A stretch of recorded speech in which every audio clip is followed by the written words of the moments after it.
Nouvelle contestation de la loi électorale en République démocratique du Congo. C'est désormais à la Cour constitutionnelle de trancher.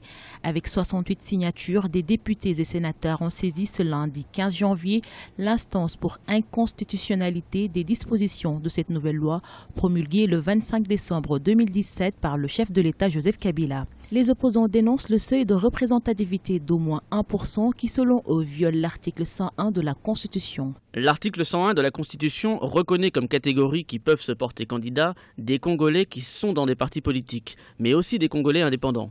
Or, les candidats indépendants ne pourront jamais atteindre le seuil requis, étant candidats dans une seule circonscription et pour une seule élection. Les parlementaires dénoncent également le montant de la caution fixé à 1 000 $ par candidat, une somme jugée discriminatoire car il exclut selon les contestataires la plupart des Congolais de la course.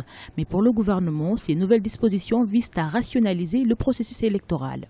Maintenant que le Parlement a décidé, ça devient une loi, le président l'a promulguée et il n'y a plus que la Cour constitutionnelle qui peut estimer dans son intime conviction si cette loi est attentatoire aux dispositions de la Constitution.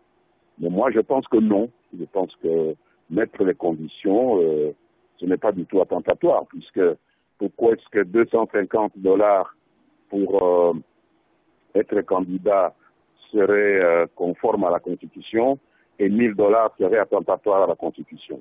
Mais ça, c'est les juges constitutionnels qui vont voir. La révision de la loi électorale votée par le Parlement est le premier acte d'un calendrier qui doit aboutir le 23 décembre 2018 à plusieurs scrutins, dont la présidentielle pour désigner le successeur du chef de l'État Joseph Kabila. Les 9 sages ont 30 jours pour trancher.